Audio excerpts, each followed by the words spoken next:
l'athéisme et théisme, et donc il faut rappeler qu'il y a un athéisme proprement philosophique, très diversifié, puisque parmi les auteurs principaux, les auteurs à placer sur cette carte conceptuelle, il y a d'une part Sartre, et puis d'autre part, il y a un athéisme analytique, un athéisme proprement analytique, dont je rappellerai les deux auteurs principaux.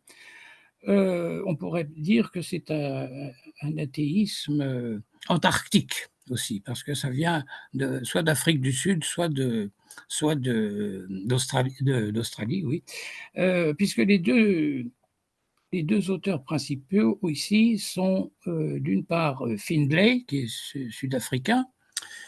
Findlay, dans son célèbre article de 1948, Can God's existence be disproved? Voilà, qui a relancé donc l'athéisme au niveau analytique. Et puis l'autre auteur tenant de cet athéisme analytique, c'est G.G.C. Smart, qui lui est australien. Voilà, c'est ce que j'appelle l'athéisme antarctique. Voilà, pour le situer géographiquement, dans un dialogue très précis avec le théisme.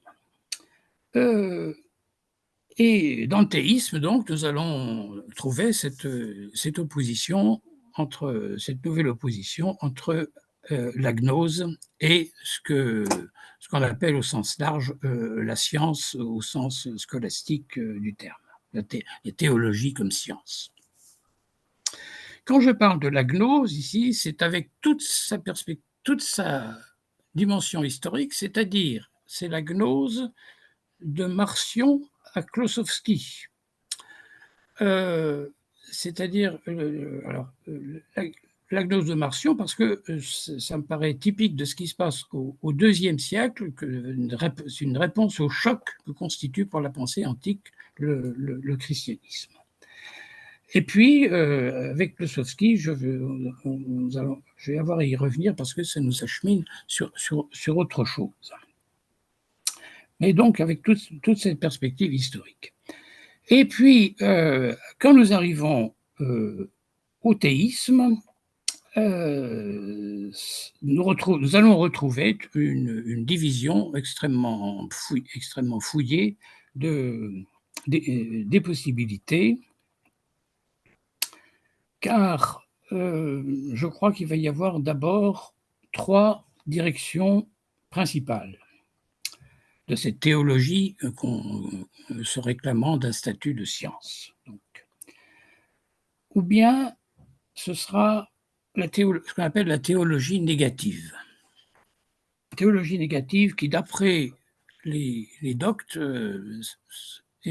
semble bien représentée principalement par Maître Eckhart. Et qu'est-ce que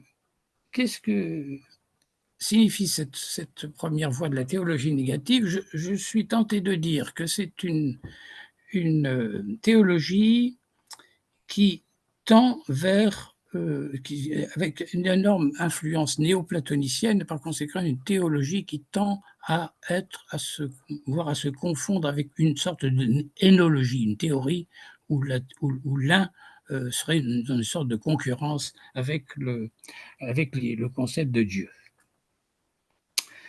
La deuxième tendance principale, c'est la théologie analogique. La théologie analogique où, évidemment, le représentant principal ici va être Thomas d'Aquin. Et Thomas d'Aquin et le thomisme, l'autre concurrent principal, ce serait d'abord, dans l'ordre historique, Saint-Augustin, mais Thomas d'Aquin et le thomisme va être important pour mon propos d'aujourd'hui, principalement parce qu'il y a aussi un thomisme, il va donner naissance chez les disciples de Wittgenstein à un thomisme analytique dont le principal représentant est Peter Gitsch. Et il faut donner une petite idée de ce que va être le thomisme analytique Gitch. Soit, je ne vais pas essayer de l'épuiser ici, mais je vais en donner un échantillon très représentatif, soit la question de savoir comment on peut se débrouiller sur un problème théologique notoirement épineux, c'est la question de la simplicité de Dieu. Thèse de la simplicité de Dieu qui conduit à dire que en Dieu, par exemple, l'intelligence de Dieu et la volonté de Dieu ne font qu'un en nous. Espérons un peu d'intelligence et un peu de volonté, mais ce sont manifestement deux facultés différentes. En Dieu, la théologie nous dit, ça ne fait qu'un. Comment est-ce que c'est possible? Comment est-ce que ça a un sens? Eh bien, en théologie analytique, précisément, Gitch propose une solution très intéressante à cette question. Et pour donner un sens à quelque chose qui, à première vue, paraît dénué de sens. Et ce qui va m'intéresser surtout dans cet exemple, c'est que, comme vous le voyez, est-ce que l'intelligence peut ne faire qu'un avec la volonté, soit en Dieu, soit ailleurs? Vous voyez que cette question est tout à fait indépendante de la question de savoir si Dieu existe ou si Dieu n'existe pas. C'est une question de possibilité conceptuelle, une question de sémantique, et par conséquent, ça met entre parenthèses, d'une certaine façon, la question de l'existence de Dieu. Et si ça met entre parenthèses la question de l'existence de Dieu, vous voyez que ça confine à une sorte de phénoménologie de la religion où on pratique l'époquée sur des questions décisives comme la question de l'existence de Dieu. Et non seulement ça crée une sorte d'affinité avec la phénoménologie, mais par ailleurs, en commentant Klossowski, Deleuze a développé le concept de ce que j'ai appelé une théologie structurale, c'est-à-dire une théologie où, comme dans l'exemple que je viens de citer, on n'a pas à entrer dans la question de savoir si Dieu existe ou s'il n'existe pas. Il s'agit simplement de possibilités conceptuelles. Voilà donc ce qui se passe dans la perspective de ce thomisme analytique que nous trouvons de manière paradoxale, mais pas si paradoxale que ça peut-être, chez certains disciples de Wittgenstein. Et puis, j'en viens au dernier courant dans cette idée de théologie comme science, c'est ce que j'appellerais, faute de mieux, après la théologie négative et la théologie analogique, ce que j'appellerais la théologie simplement ontologique. Pourquoi l'appeler ontologique? Il y a plusieurs raisons. D'abord parce que je crois que l'impulsion de cette direction possible pour la théologie, l'impulsion principale a été donnée par saint Anselme dans ce qu'on appelle la preuve ontologique. Et une fois que nous avons ouvert le dossier preuve ontologique, alors je ne dis pas du tout que c'est la même chose, la même preuve ontologique, c'est des différents auteurs. Au contraire, j'ai consacré certains efforts à démontrer que la preuve ontologique de saint Anselme n'avait rien à voir avec une autre preuve ontologique dont je vais parler ensuite. Donc, je rappellerai simplement les trois directions principales où cette preuve ontologique a s'est développée en philosophie, et la preuve ontologique de Descartes, dans son rapport très complexe avec la première preuve. Et il y a la preuve ontologique de Spinoza, et il y a la preuve ontologique de Leibniz. Et l'exemple de Leibniz est particulièrement important ici. Pourquoi? Parce que justement, ce que j'ai appelé d'une manière générale la théologie ontologique n'est pas du tout limité chez Leibniz à la preuve ontologique, à la façon dont il en hérite. c'est pas du tout limité à ça, puisque, comme vous le savez, n'est-ce pas, Leibniz réhabilite aussi la thèse à contingentia mundi. Et puis, il y a l'argumentation par les causes finales, tout ça, c'est l'ordre de la grâce dans Leibniz.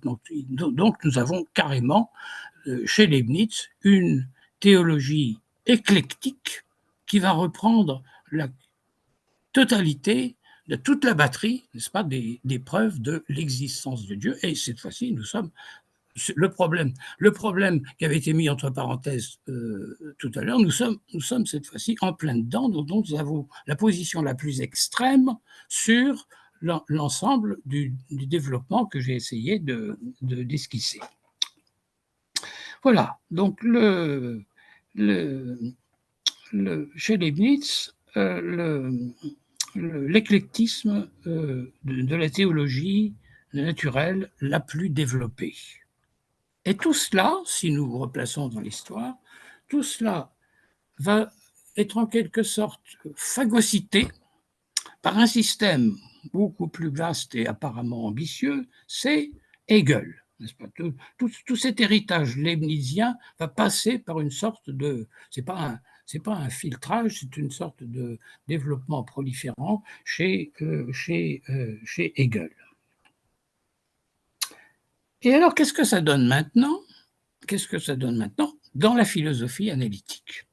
Eh bien, dans la philosophie analytique, nous allons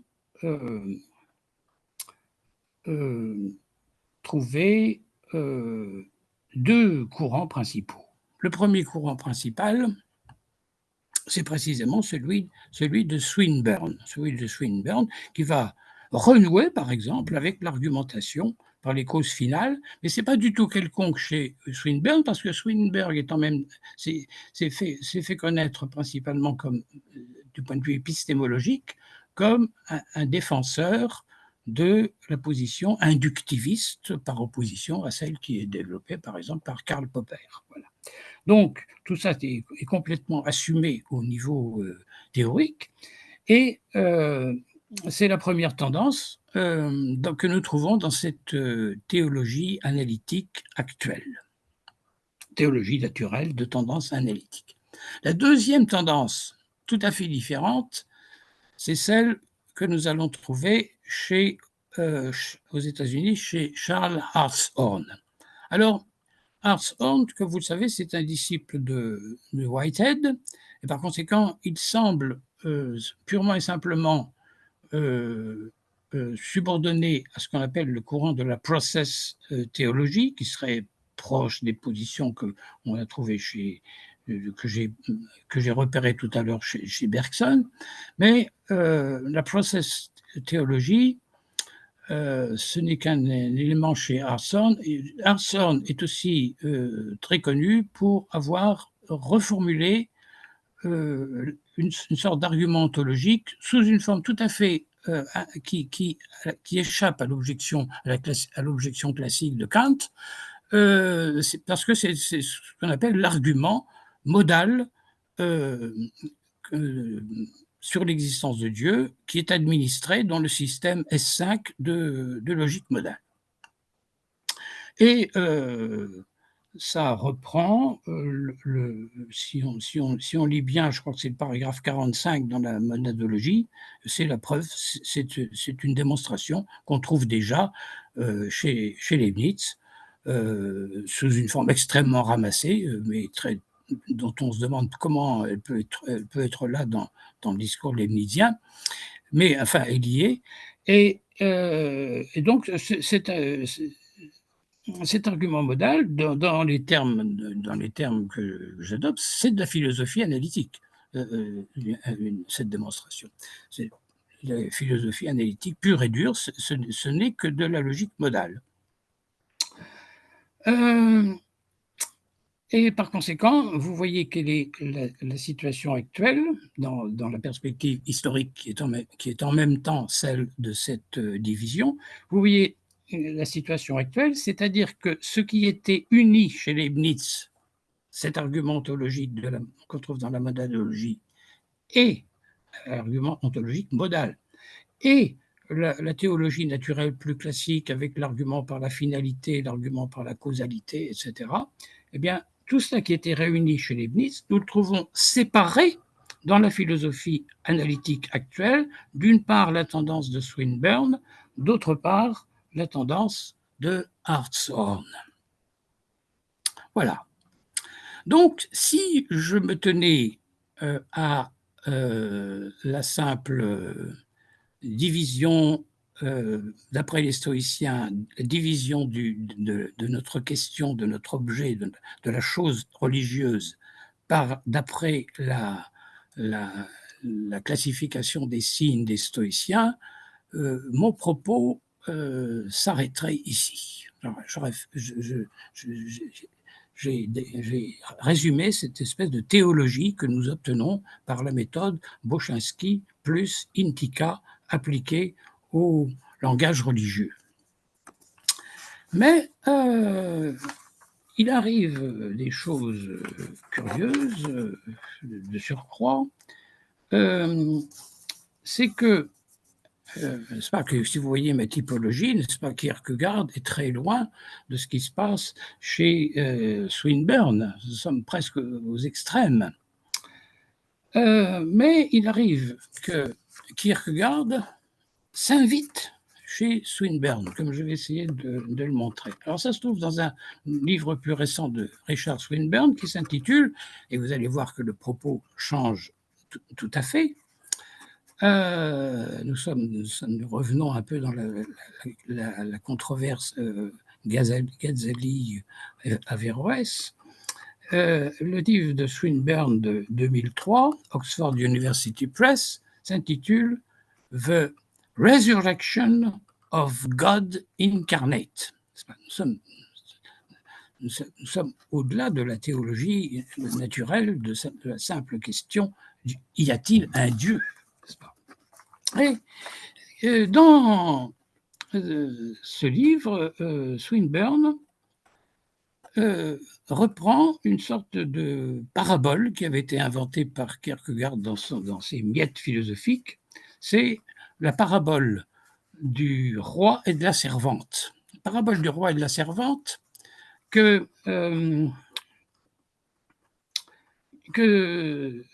alors chez Kierkegaard, ça prend des pages et des pages, mais Swinburne la résume de façon extrêmement condensée, comme la voici. Le roi cherche à gagner l'amour d'une humble servante. Mais s'il lui apparaissait comme le roi, il pourrait susciter son amour pour la mauvaise raison, de sorte qu'il vient à elle comme un serviteur, non sous un déguisement, car ce serait une tromperie, mais réellement en devenant un serviteur. Donc vous voyez ici comment une petite fable inventée par Kierkegaard intervient dans le discours analytique de Swinburne, qui se trouve sur le pôle, dans ma division, se trouve sur le pôle de la théologie naturelle. Et puis, j'y ajouterai, peut-être, est-ce que nous avons encore un peu de temps maintenant ? Si nous avons encore un peu de temps, j'y ajouterai oui, bien sûr. Une remarque de Wittgenstein. Dans les remarques mêlées de Wittgenstein, voici ce qu'il dit. Kierkegaard écrit « Si le christianisme était si facile et confortable, pourquoi Dieu eut-il, dans la Sainte Écriture, mis le ciel et la terre en mouvement et brandi la menace de peine éternelle ?» Question. Et pourquoi donc alors cette écriture est-elle si peu claire ? Si l'on veut mettre quelqu'un en garde contre un terrible danger, le fait-on en lui proposant une énigme dont la solution constitue en quelque sorte cette mise en garde ? Mais qui dit que l'écriture est effectivement non claire ? Ne se peut-il pas qu'il ait été nécessaire ici de proposer une énigme, alors qu'une mise en garde plus directe eut eu un mauvais effet ? Dieu, fait raconter la vie du dieu homme par 4 personnages différents qui le font différemment et se contredisent.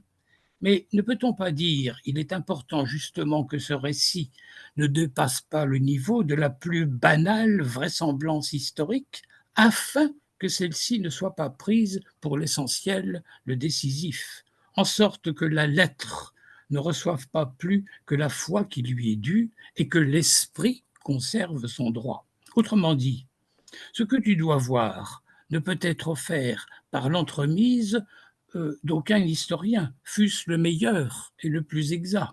C'est pourquoi une exposition médiocre suffit et même est préférable, car elle est aussi, car elle aussi est capable de te communiquer ce qui doit être communiqué. Un peu de la même façon qu'un décor de théâtre médiocre peut être meilleur qu'un décor raffiné, des arbres peints meilleurs que de vrais arbres, lesquels détourneraient l'attention de ce dont il s'agit. Donc voilà ce que dit, ce qu'ajoute Wittgenstein dans une perspective kierkegaardienne. Mais j'ajouterais finalement, comme une sorte de péroraison, j'ajouterais finalement une dernière touche. C'est ce que j'appellerais l'ontologie cachée de Kierkegaard. L'ontologie cachée de Kierkegaard, parce que vous voyez, Kierkegaard, dans cette histoire, il se présente comme aux antipodes de la théologie comme science, aux antipodes de la théologie comme science, puisque nous sommes dans ce qui va concerner, au-delà d'Abraham et de Don Juan, ce qui va concerner le chevalier de la foi. Bon. Mais ce concept central qui est extrêmement riche, que je ne pourrais pas développer aujourd'hui, mais c'est le concept de paradoxe. Or, le paradoxe kierkegaardien, qu'est-ce que c'est? D'abord, entre autres, mais peut-être d'abord, c'est le paradoxe de l'éternité qui se glisse dans le temps. Et vous voyez que quand on parle de l'éternité et du temps, on fait de la métaphysique. Donc on fait de l'ontologie et nous avons par conséquent une ontologie cachée dans l'existentialisme de Kierkegaard. Et ce sera donc cette difficulté qui sera ma conclusion en vous remerciant pour votre attention. Merci Jean-Claude, et quelle difficulté, hein, donc c'est une grande difficulté. Je vous remercie au nom de tout le monde pour cette conférence qui est très dense. Je pense qu'il y a vraiment qui a fait référence à une littérature très élargie et très dense. Vous avez cité beaucoup de noms, vous avez fait référence à beaucoup on peut dire, de corpus. Et c'est votre aussi méthodologie, hein, donc de dialectiser Oui, plusieurs philosophes, plusieurs systèmes d'idées, plusieurs domaines, plusieurs disciplines. Et ça ne peut être que vraiment riche. Alors, j'ai noté vraiment presque tous les éléments très importants, pertinents. Et je vous en remercie pour cette vraiment, encore une fois, pour cette conférence très dense et très riche. Alors, je laisse tout d'abord la parole à la salle. Je profite de l'occasion pour dire deux choses. D'abord, on a eu une petite coupure au niveau de l'enregistrement de la conférence. Il y a eu un problème technique sur mon PC, ce qui fait que au moment où vous avez commencé déjà justement à parler de Kierkegaard et enchaîné avec ce que vous avez appelé l'athéisme antarctique, donc il y a eu une coupure. Je ne sais pas si on a trop perdu sur le plan de l'enregistrement, mais je vais voir ça en travaillant les enregistrements et pour voir la possibilité, bien sûr, de voir un peu s'il y a un problème qui nuirait un peu à la continuité de votre mémoire, à votre conférence sur le plan de l'enregistrement. Deuxième chose, je remercie deux doctorants, Yosra, sciences juridiques, et Houssem Difawi, qui vraiment travaille sur des questions de théologie, de philosophie islamique, qui sont des doctorants, et je tiens à les remercier d'être là avec nous ce matin. Alors, je laisse la parole à la salle. Je pense que Denis a vraiment des réactions? Je ne sais pas. Puisqu'il s'agit, quand il est question de Wittgenstein, du Tractatus, je crois, il y a toujours. Bon, je voulais te remercier pour cet exposé qui est très intéressant parce qu'il permet de bien distinguer les différents aspects de la question religieuse en philosophie. Bon, j'ai simplement une petite question concernant la place que tu assignes au mystique. Oui, Tu en parles tout à la fin, enfin, au niveau de la croyance vraie à propos de Bergson. oui, Mais en même temps, au début, tu avais évoqué quelque chose qui pour moi est très important, c'est la dimension wittgensteinienne du non-sens unsinnig oui. comme sens fondamental de la vie. Mhm. Et tu sais que chez Wittgenstein, comme chez Russell, bien que de façon différente, il y a deux approches mystiques. Oui. Alors, chez Wittgenstein, c'est clair à la fin du Tractatus. Chez Russell, ça l'est aussi, hein. C'est la raison pour laquelle j'ai traduit mysticisme et logique chez Oui, Russell, oui, pour oui. bien montrer que pour Russell, contrairement à ce qu'on peut croire, qui n'est pas un affreux positiviste logicien borné, la dimension philosophique relève du discours, de la pratique analytique, et elle permet aussi une critique pratique, par exemple, de la religion. Mais la question fondamentale du point de vue, disons, religieux, entre guillemets, c'est la question de l'accès mystique au sens du monde. Mhm. Et là, il cite les mystiques traditionnels, surtout d'ailleurs les soufistes. Ah oui. Donc, pour Russell, toute l'analyse pratique qui peut être faite de façon pédagogique et politique, par exemple des mœurs, de la politique, de la religion, doit s'appuyer sur quelque chose d'une autre nature. C'est l'accès mystique aux principes fondamentaux de bienveillance universelle, Mhm. de connaissance du monde dans sa totalité et en dehors du temps, et d'une analyse par-delà le bien et le mal. Mhm. Donc, et ça, Ouais. c'est bon, d'une façon différente, mais c'est présent aussi chez Wittgenstein. Oui, Pour moi, le mysticisme, ça relèverait de ce que tu as appelé la connaissance indirecte, l'approche totalement indirecte de la religion. oui. Si tu, je suis, comment dirais-je, je pense qu'effectivement, du point de vue généalogique, je pense que si Wittgenstein, le terme même de mystique dans le Tractatus, il doit y avoir, je ne dis pas que Wittgenstein dit la même chose que Russell, mais le simple emploi du terme mystique, il me semble qu'il a sa source dans l'article de Russell que tu as traduit et que d'une très grande importance à plusieurs titres. Donc effectivement, il y a une rencontre de ce point de vue. Ce qui fait le problème du mysticisme, si tu veux, c'est il y a l'usage des mots mystiques est une chose. Oui, à l'appui de ce que tu viens de dire aussi, il y a le fait que comme tu sais, dans la préface que Russell a écrite pour le Tractatus, il reprend le terme mystique comme un terme allant de soi. Il dit il y a une métaphysique, il y a une logique, et puis après il y a une mystique. Donc il y a un accord peut-être qui couvre des dissensions, mais il y a, sur l'emploi du mot mystique, il y a effectivement cette transmission de Russell à Wittgenstein. Pour l'ensemble de la question, euh, le mysticisme, enfin, disons, l'emploi du mot mystique est une chose, comme tu viens de dire chez Russell et Wittgenstein, mais le mysticisme, c'est d'abord une certaine expérience. Donc, nous rentrons plutôt dans le lignage du concept élargi de l'expérience, comme chez William James ou chez Whitehead également, un concept élargi d'expérience et donc d'empirisme capable d'englober l'expérience mystique. Est-ce que c'est possible? Mais en tout cas, chez Bergson, c'est une référence en un sens très large, puisque par exemple, pour Bergson, les néoplatoniciens, ce sont des mystiques. Voilà. Et je crains que ce soit des mystiques spéculatifs si on les compare à une Thérèse d'Avila ou à Jean de la Croix. Oui. Oui, il y a différentes formes de mysticisme. On pourrait discuter longuement. Exactement.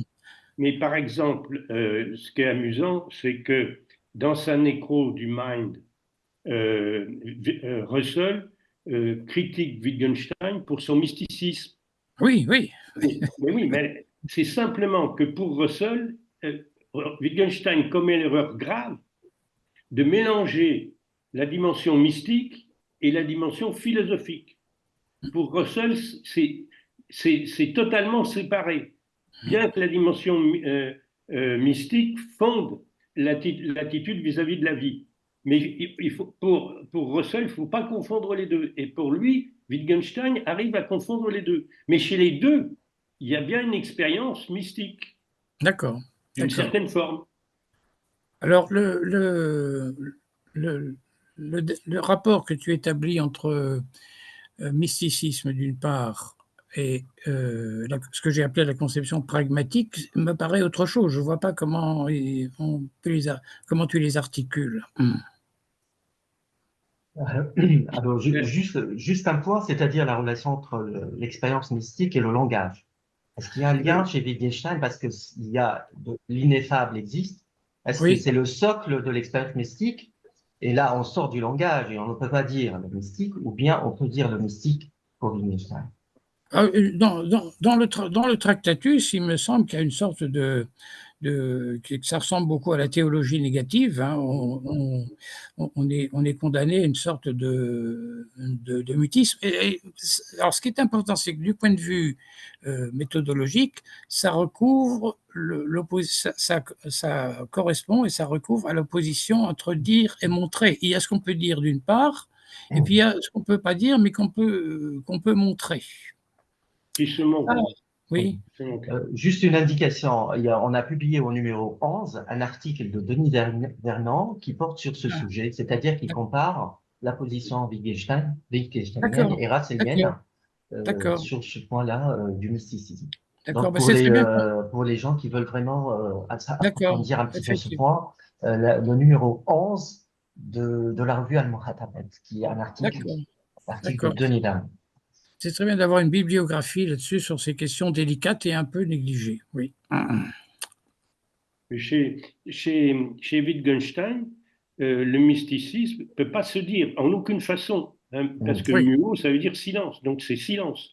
Seulement chez Russell, l'expérience mystique peut se dire de façon indirecte, et par exemple à travers les poètes soufis. Et il y a des exemples précis. Donc, c'est une communication indirecte. D'accord. Alors, à ce moment-là, communication indirecte, si je comprends bien, n'implique pas forcément la conception pragmatiste que j'ai. Voilà, d'accord.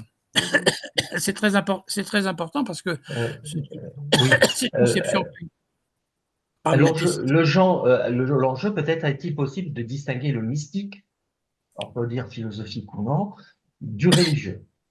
Est-ce qu'on peut parler, par exemple, d'un discours religieux? Parce que c'est là l'hypothèse de la philosophie analytique de la religion, c'est de supposer qu'on ne peut comprendre le phénomène religieux ou les faits religieux que par rapport à un discours, à un trait de discours qu'on peut vraiment analyser, décortiquer, etc.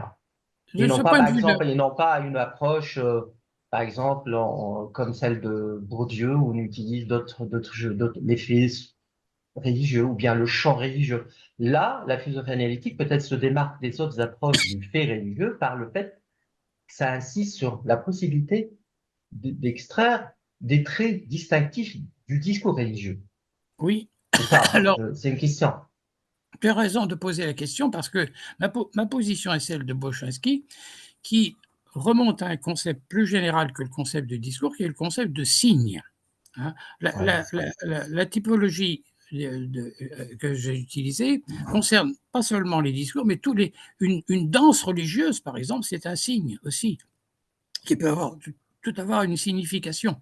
Or, dans la, comment dirais-je, dans la, dans la philosophie analytique, elle est souvent identifiée à tort à une philosophie du langage. Là, nous avons un exemple du cas où c'est plus général, puisque la, la typologie des discours est un cas particulier. C'est un point qui est très bien vu par Peirce, par exemple, et par Deleuze, lecteur de Peirce, c'est que le concept de signe est plus général que le concept de langage. Le langage est simplement une espèce du genre signe, et quand nous parlons d'un fait comme le fait religieux, il est essentiel de ne pas se confiner justement au discours et d'embrasser la totalité de la chose, c'est-à-dire y compris les signes non langagiers. Hein. Et ça se transpose à Wittgenstein. Par exemple, la notion de jeu de langage chez Wittgenstein et la notion, le second Wittgenstein est capitale, mais si on lit bien Wittgenstein, eh bien, on s'aperçoit qu'il parle de jeu de langage d'une certaine façon par commodité, et que sa théorie du jeu, ici, des jeux, est en fait une théorie des jeux de signes, plus généralement. Donc, il n'y a pas d'antagonisme de ce point de vue-là entre la perspective très générale de Peirce et la philosophie du langage de Wittgenstein, parce que ce qu'on appelle par métonymie des jeux de langage, chez Wittgenstein, ce sont des jeux de signes. Et c'est essentiel pour la compréhension de son système. Quand il parle, par exemple, de voir les enfants qui voient une caisse et qui disent c'est une maison, la caisse, c'est pas du langage, mais c'est un signe. Donc, nous sommes dans une perspective plus générale. Il faut penser aussi à l'exemple où Wittgenstein dit oh, les enfants, ils ont pris une mouche comme ça, puis ils l'enferment, et puis il y a toute une perspective du rituel, par exemple, qui est essentielle et qui est infralinguistique.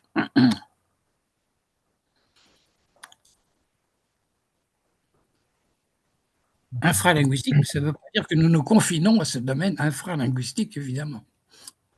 Ça veut dire qu'il fait partie de notre problème. Est-ce qu'il y a d'autres questions, d'autres remarques? Sur la parabole, par exemple, de Kierkegaardienne, du roi et de la servante, est-ce qu'on peut dire ça a été une reprise de la parabole hegelienne? Bon, on sait très bien que Kierkegaard était contre Hegel, du maître et de l'esclave. Je ne crois pas, justement. Moi, je ne crois pas parce que le maître et l'esclave, c'est la réelle politique de Hegel, et tandis que dans la perspective de Kierkegaard, c'est une histoire d'amour. Alors, y a-t-il une histoire d'amour entre le maître et l'esclave? Ça, nous sortons dans le roman hegelien, mais je ne m'y aventurerai pas. Mais tu as raison de poser la question, mais ça fait une différence. En revanche, Hegel est parfaitement capable de traiter de problèmes. Quand il parle de la gueule de bois des vieux mariés qui se sont mariés sous l'égide du romantisme, nous sommes sur la même perspective que Kierkegaard. Alors, juste encore deux remarques. Alors, la théologie négative. Oui. La théologie négative, on peut la trouver même chez Kafka. Chez Kafka, c'est-à-dire, c'est le Dieu caché. Kafka, oui. C'est le Dieu qu'on ne peut pas connaître. Alors attention. C'est plutôt, je pense que c'est l'absence de Dieu. C'est plus que une théologie où l'un est en conflit avec Dieu. C'est plutôt la théologie négative. Donc, moi, ce que je comprends, c'est que Dieu est absent. Dieu, on ne peut pas le connaître, on ne peut pas accéder à Dieu.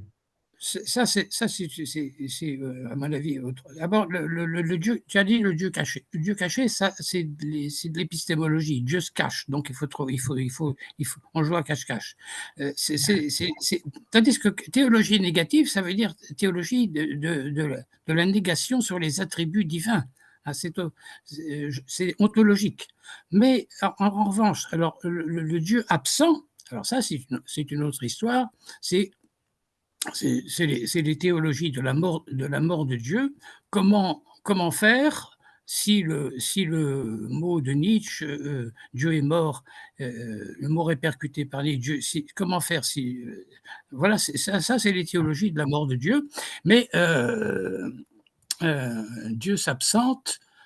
Ça ne nous dit pas quel Dieu s'absente. Tandis que la théologie négative, c'est sur la question de savoir quel est ce Dieu qui s'absente. Donc je prends théologie négative en un sens restreint, parce qu'il me semble qu'il y a une confusion fréquente, même chez les gens très érudits, entre la théologie négative comme option par opposition à la théologie analogique, par exemple, et d'autre part, ce qu'on appelle la théologie apagogique, c'est-à-dire la théologie qui dit, par modestie, je ne peux pas savoir ce qu'il en est, je vais procéder peut-être par voie négative, mais ce n'est pas la même chose que de dire je ne peux faire que des négations, et de dire les prédicats eux-mêmes sont de l'ordre du non-être, ce qui se trouve parfois dans les textes de ce que j'appelle à proprement parler théologie négative.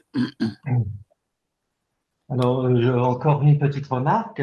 Est-ce qu'il faut pas suspendre la fonction référentielle du langage religieux pour mieux construire une philosophie analytique de la religion? C'est-à-dire, il ne s'agit pas de faire référence à des entités, plutôt parce qu'on va sortir du domaine du croire, de la croyance, de la dimension Oui, alors, subjective pour vraiment bien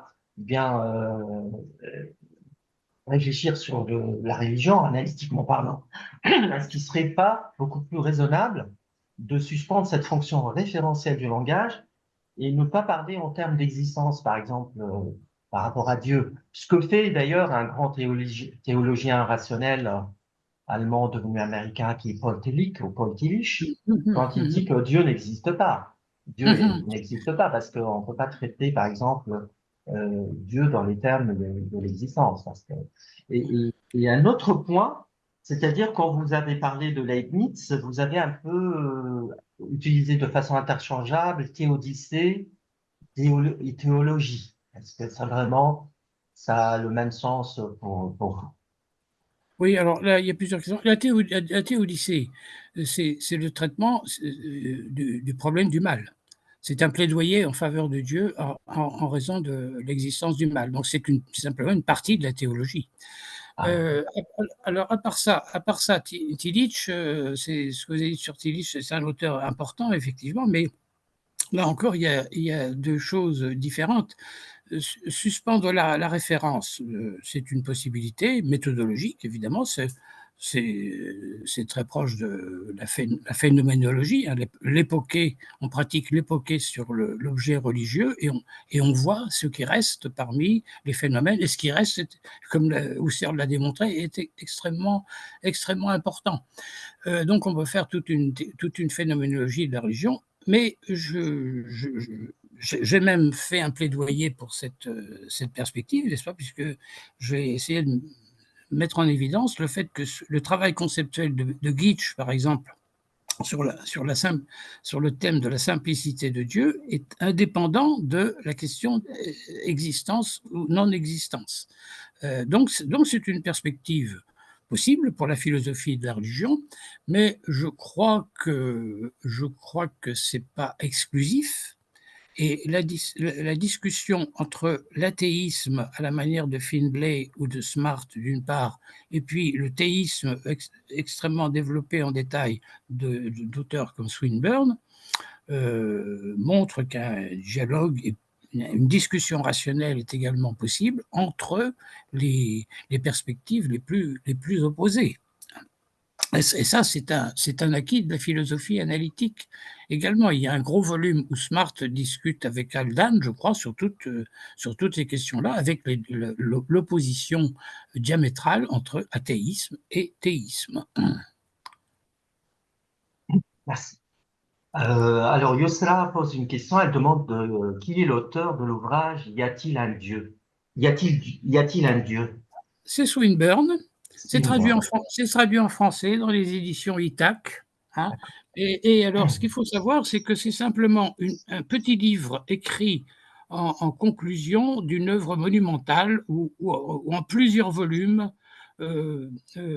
Swinburne discute toutes ces questions-là. Est-ce que c'est cohérent, etc., pour arriver finalement à la question de la vérité. Donc, c'est une œuvre considérable en anglais, mais dont nous avons déjà en français comment dirais-je, un échantillon tout à fait représentatif. Très bien. Donc, s'il n'y a pas d'autres questions,